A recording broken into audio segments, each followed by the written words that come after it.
Today, we're going to be exploring the life of Gene Hackman. Yeah, a Hollywood icon whose recent passing has left, well, a lot of questions, really. It's definitely intriguing, isn't it? Yeah, and to help us unravel this, we've got, let's see, a CNN video, his Wikipedia page, and then some news articles like from the Times of India and AP News. That's quite a mix. It is, right? Yeah. We're really going beyond the headlines of this one to uncover what made him so captivating, on and off the screen. You know, it's not your typical retrospective. This mix of materials, it allows us to kind of understand Hackman's journey as an actor, as a creator, and then ultimately as a man who really seemed to defy definition. Right, exactly. Like we're piecing together a puzzle. Yeah. The CNN piece, it sets the scene with this feeling of Hollywood dimming its lights, this sense of loss, but also this air of mystery surrounding his death. So where do we even begin to unpack that? Well, I guess we start at the beginning, right? Eh. True, true. Hackman's story, it's one of constantly defying expectations, and it really starts with his childhood. Born in 1930 in San Bernardino, California, his early life, as detailed in his Wikipedia entry, was far from stable.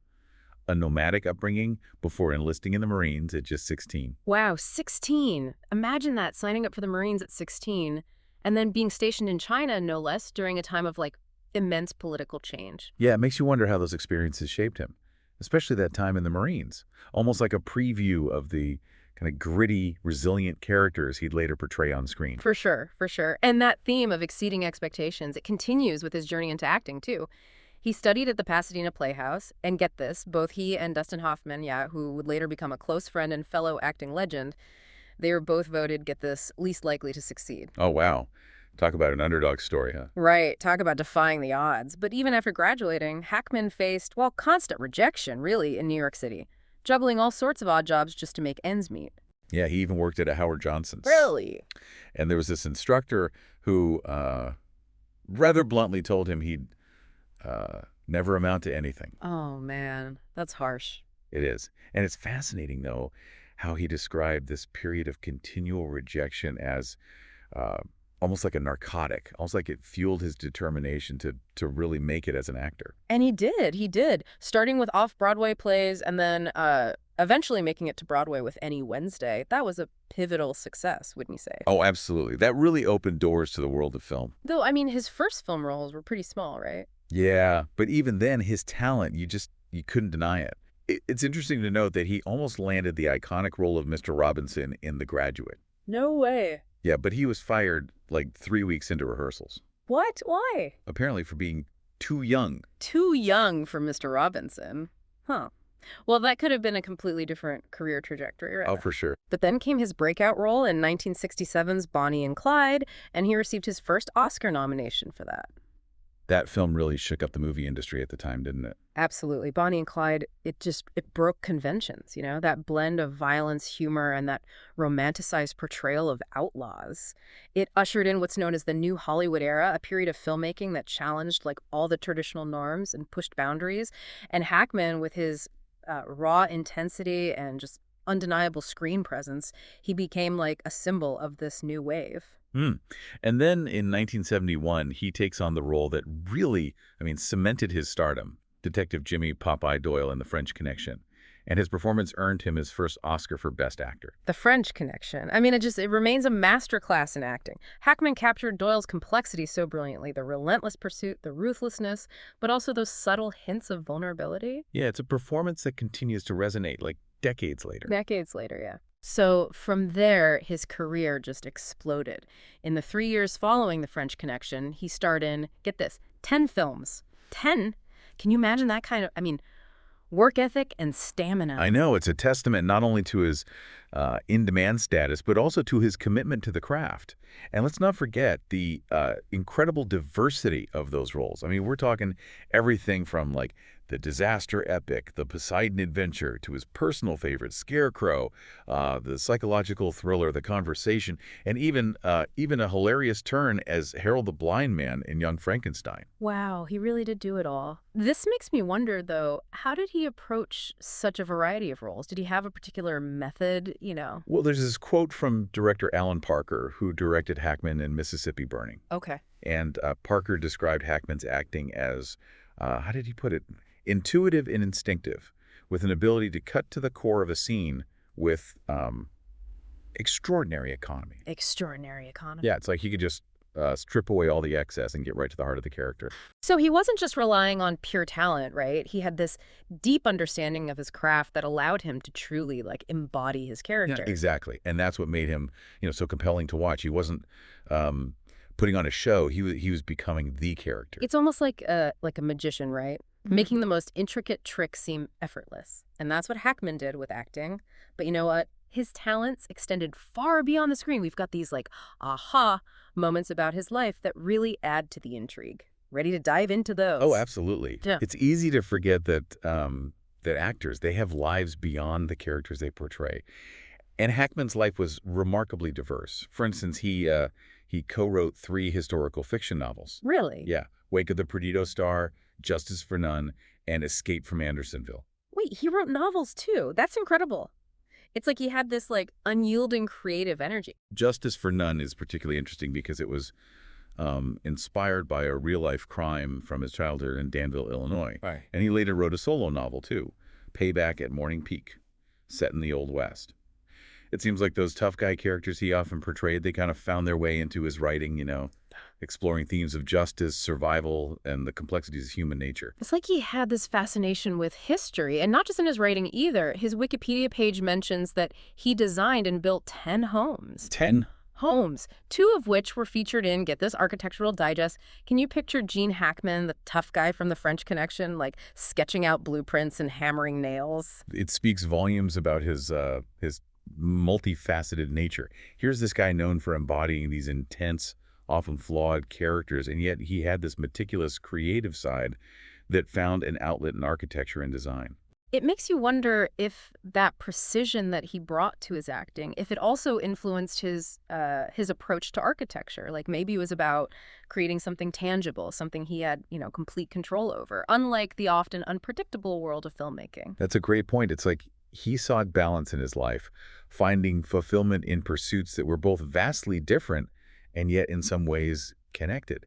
And let's not forget his passion for racing cars either. Oh, yeah, right. He competed in Sports Car Club of America races Yeah. and even drove a Dan Gurney Team Toyota in the 24 Hours of Daytona endurance race back in 1983. Wow, the man was a force of nature. It's like he had this insatiable desire to like push his limits, whether it was facing rejection in his early acting days or taking on those challenging roles or pursuing these passions outside of Hollywood. And it makes the mystery surrounding his death all the more, complex. Exactly.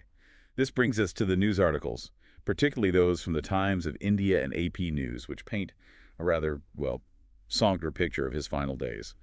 Both articles detail the discovery of Hackman and his wife, Betsy Arakawa, dead in their Santa Fe home on February 26, 2025. It was such a shock to hear that news, and the circumstances surrounding their deaths are, they're quite puzzling, really. Maintenance workers found their bodies, and there were signs of decay indicating that, well, they had been deceased for some time. That's right. And the Times of India article even mentions the possibility of carbon monoxide poisoning, which Hackman's daughter suspected.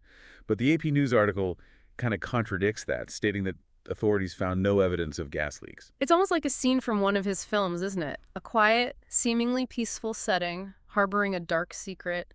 And then there's the detail about prescription pills being found near his wife's body, adding another layer to the puzzle. Yeah, while foul play and suicide have been ruled out, the authorities are, they're still investigating. So for now, we're left with, speculation and a sense of unease. It's tragic, especially considering the remarkable life he led. His career was incredibly impressive. He kept that momentum going strong through the 80s and 90s, starring in films like Hoosiers, Mississippi Burning, which earned him another Oscar nomination, and of course, Unforgiven, where he won his second Oscar, this time for Best Supporting Actor. It's fascinating how seamlessly he transitioned between leading and supporting roles. He could play the flawed hero in Hoosiers, the menacing sheriff in Unforgiven, and then turn around and just deliver this comedic brilliance in Get Shorty or The Birdcage. He never allowed himself to be typecast, did he? And let's not forget his return to Westerns with Wyatt Earp and The Quick and the Dead. Oh, right.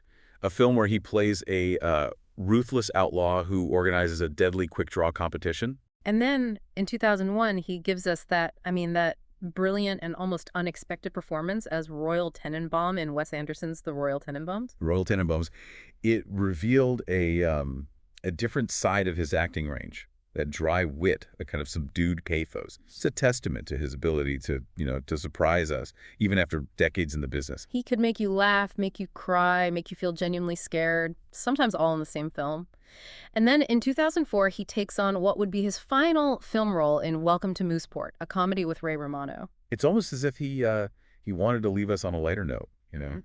Stepping away from the intensity that marks so many of his iconic roles. Welcome to Mooseport, with its quirky humor and small-town setting, allowed him to showcase a different kind of charm, one that was perhaps closer to the man himself. And then he chose to retreat from the public eye, living a quiet life with his wife in Santa Fe. Which makes the circumstances of their deaths all the more heartbreaking and perplexing. But even in death, Gene Hackman continues to captivate us. His life was full of contradictions. He was a registered Democrat, proud to be on Nixon's enemies list, a roster of political opponents that President Nixon's administration kept tabs on. Yet he also spoke fondly of Ronald Reagan. It suggests a certain independent streak, Yeah. a willingness to think for himself and not be confined by, like, traditional political labels. Just like his career choices, his personal beliefs seem to defy easy categorization. He was a man of many layers, and his legacy continues to fascinate and intrigue us. So as we wrap up this deep dive into the life of Gene Hackman, what are your final thoughts? Well, Gene Hackman's story, it's a powerful reminder that life is full of surprises. He challenged expectations at every turn, from his early struggles to his remarkable success, and even in the mystery that surrounds his passing. He was a true original, and his talent, his versatility, and his quiet defiance will continue to inspire us for years to come. Yeah, I couldn't agree more. What stands out to you from all this information? Was it the sheer volume of his work, the depth of his talent, or perhaps the private life that remained largely hidden from view? For me, it's the way he defied categorization. He was a tough guy, a comedian, a historian, an architect, a race car driver. The man, he contained multitudes. And that complexity, that refusal to be put in a box, that's what made him so fascinating. It makes you wonder, what is it about actors like Gene Hackman that captivates us, even when they choose to remain out of the spotlight? Perhaps it's their ability to transport us to different worlds, to embody emotions and experiences that we might not otherwise encounter. Or maybe it's the glimpse they offer into the human condition, the flaws and triumphs that make us who we are. It's like they hold up a mirror to our own humanity. Yeah, it's true. They allow us to, I don't know, to experience life through a different lens, to Yeah. explore that full spectrum of human emotions. And with Hackman, I mean, there was always this underlying sense of authenticity, even when he was playing these larger-than-life characters. Exactly. He had this incredible ability to ground his performances in a kind of raw honesty, which made his characters, even the most flawed or morally ambiguous ones, just feel so relatable. You could see the humanity shining through, and that's what made him so captivating to watch. It makes you wonder how much of, himself he poured into those roles. Did he draw from his own experiences, his own struggles and triumphs to create these memorable characters? We may never know for sure, but I guess that's part of the mystery, part of what keeps us intrigued. Right. And perhaps that's the most fitting legacy for an actor who, even in death, chose to leave us with some unanswered questions, really. Hmm. He gave us so much of himself through his work, but he also maintained a certain privacy, a boundary that he never allowed the public to fully cross. It's almost like he was saying, here's my art, here's a glimpse into my soul, but the rest is, the rest is mine to keep. Exactly. It's a reminder that even those in the public eye deserve a degree of privacy, a space to just be themselves, away from the scrutiny of the spotlight. Well said. So if this deep dive has sparked your curiosity, I really encourage you to revisit Hackman's films. You might start with Scarecrow. He considered it his personal favorite. It's a poignant story about two drifters, really a testament to his range and his ability to convey such deep emotion with such subtlety. Or you could explore his novels, like Payback at Morning Peak, to kind of experience his storytelling prowess in a different medium. You might be surprised by his ability to craft these compelling narratives, narratives that transport you to another time and place. Absolutely. You might even find yourself inspired to try something new, something outside your comfort zone, whether it's designing a home, writing a novel, even taking up race car driving. I mean, Gene Hackman's life, it's a testament to the power of pursuing your passions, no matter how diverse or unexpected they may be. Exactly. His stories, well, it's an invitation to embrace that full spectrum of human experience, to never stop exploring and to always, defy expectations. That's a perfect note to end on. It is. Thank you so much for joining us on this deep dive into the life and legacy of Gene Hackman. Until next time, keep seeking those moments of discovery, those unexpected insights that enrich our understanding of the world around us. And remember, there's always more to uncover, more to learn, and more to explore.